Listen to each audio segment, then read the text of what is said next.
Hey guys, this is the notes for 4.6. We're looking at arithmetic sequences if you need a header for yours. We have a little bit of vocab that hopefully you have written down in your notebooks already, and then if you're missing on today, Monday, then we'll take our notes right here. So the first thing that we want to look at is sequence. It's an ordered list of numbers. Each number in a sequence is called a term. So here's an example right here. I have a sequence because it's an ordered list of numbers, and then each of these guys is a term. So -2 is a term, 6 is a term, 14 is a term, 22 is a term, and so on.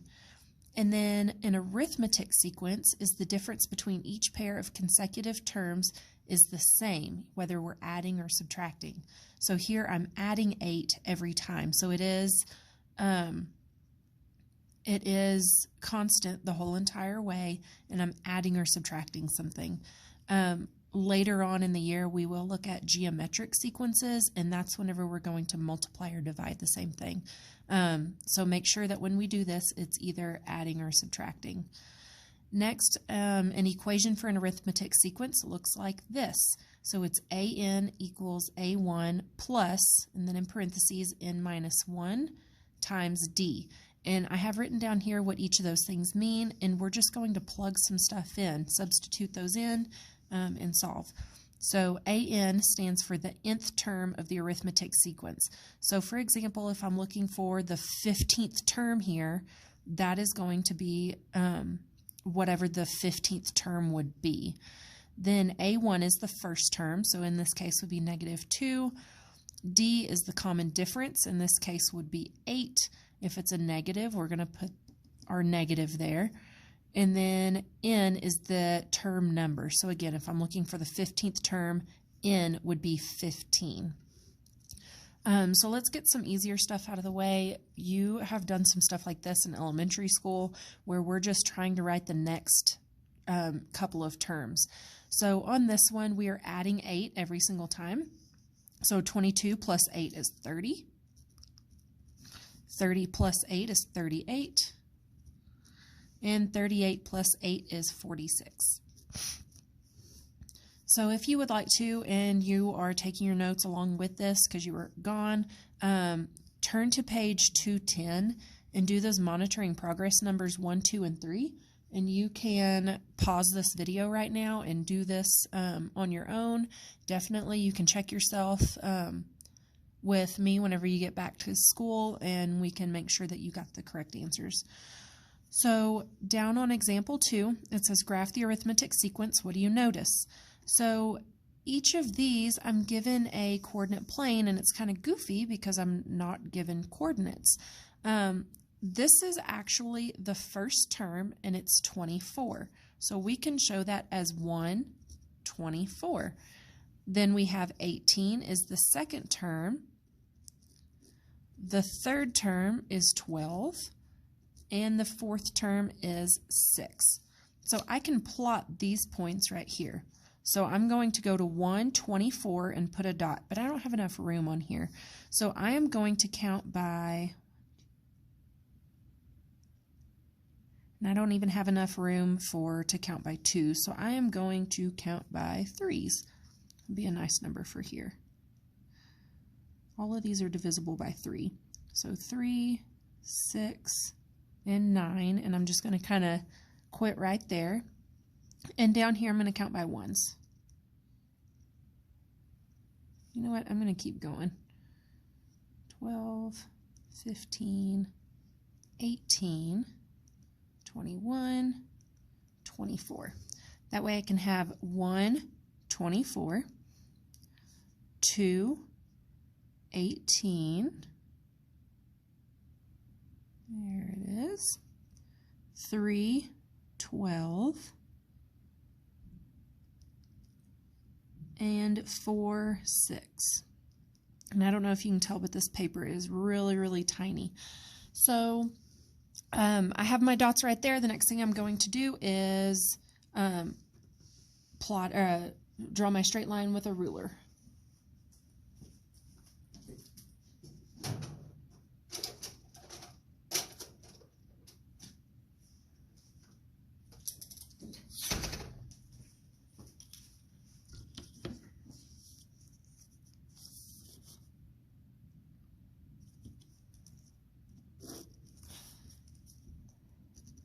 And then from here, if they had asked what is the 6th term in the sequence, then that would have been easy for me to find.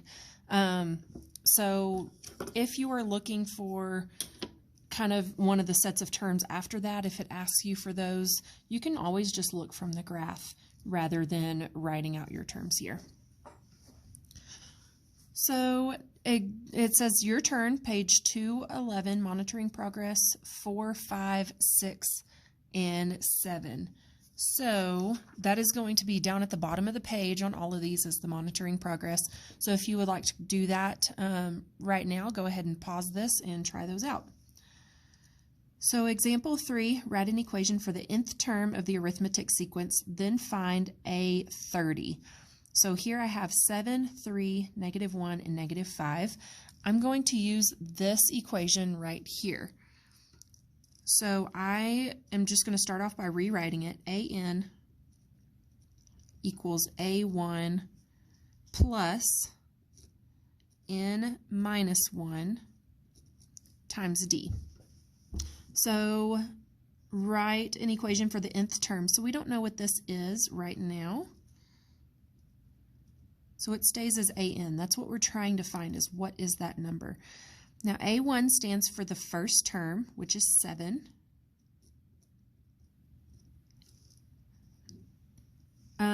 N, we would fill it in with 30, and that's what we're going to do right now. But if I didn't know that I was looking for the 30th sequence, I would just leave that as N.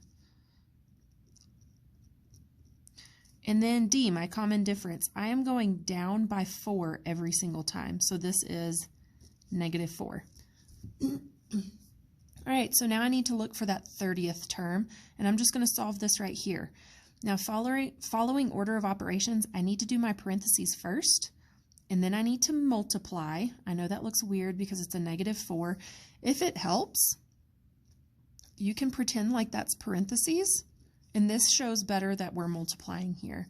So we're going to do parentheses, then multiply, and then we will add that 7. So 30 minus 1 is 29. And then we need to multiply by -4.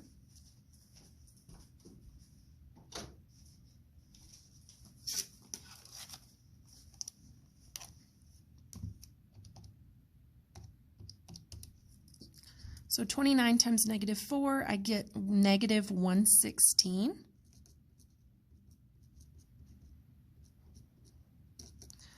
So 7 plus -116. Move that up for you guys.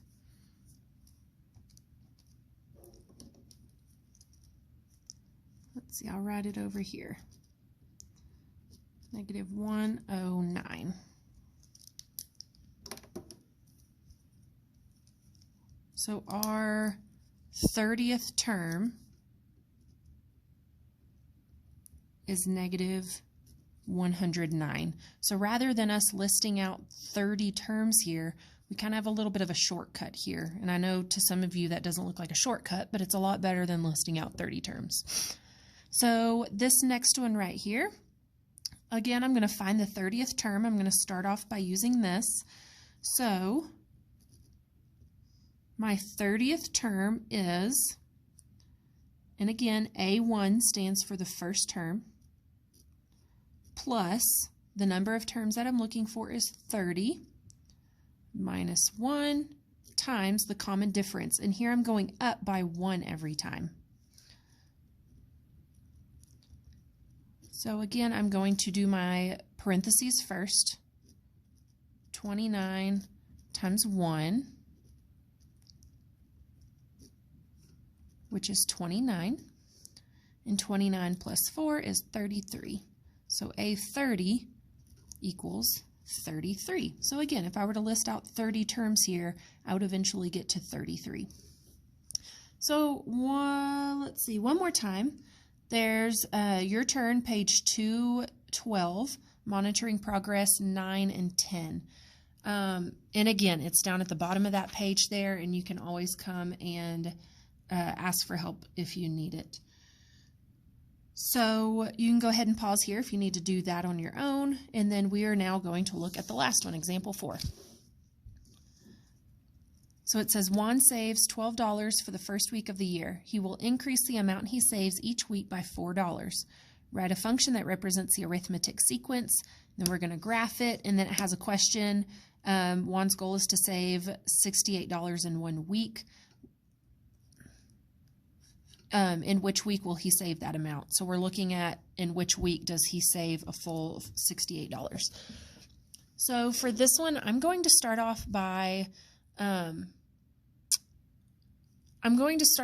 labeling my independent and dependent variables. Which one would be X and which one would be Y? So the things that we're looking for is how much money he has is one of them. So we're looking at how much money does he have, and then we also have weeks. Now, how much money he has depends on how many weeks he has been working. So my dependent variable, this depends on this. My dependent variable is always Y. My independent variable, the thing that can change, is always X. So I'm going to keep that in mind whenever I do the rest of this work. So the first thing I'm going to start off with is a little short table. So I want to know how many weeks he works and how much money he has. So if he works for 1 week, it says Juan saves $12 the first week of the year.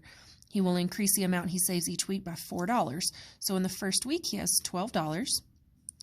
In the second week, he is increasing it by $4. So he has 16. In the third week, he has 20. In the fourth week, he has 24. And let's stop right there because we can get all the information that we need. So now this is looking like a linear equation.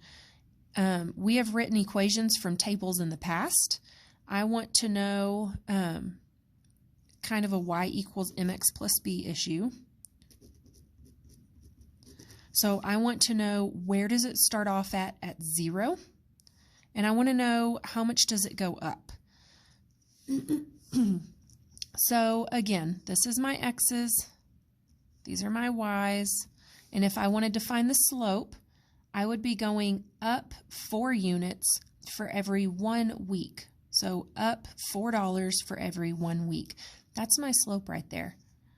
I'm going up $4 for every 1 week. So if you wanted to do that over 1, that's fine. So my slope is 4.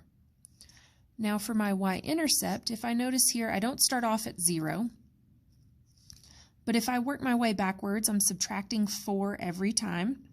So 12 minus 4 is 8. So at 0, I would start off at 8. And if you want to work backwards and graph this and then write your equation from your graph, you could do that as well. Some of you are a lot better at writing an equation from a graph. So now I'm going to graph this guy right here. I'm going to start off at, I'm going to count by 2's because I won't have enough room otherwise.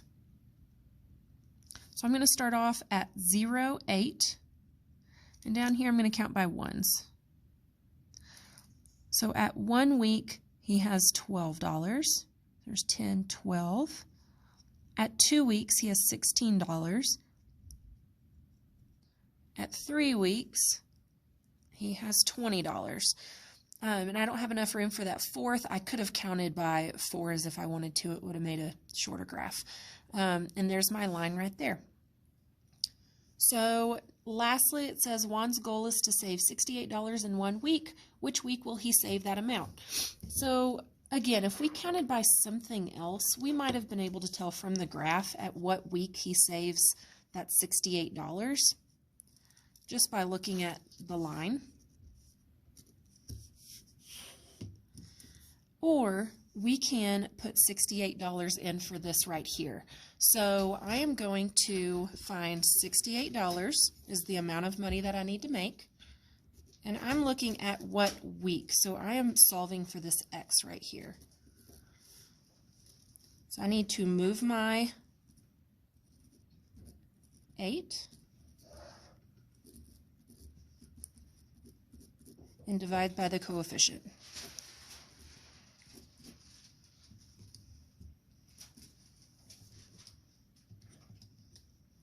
So he will be making that $68 in week 15.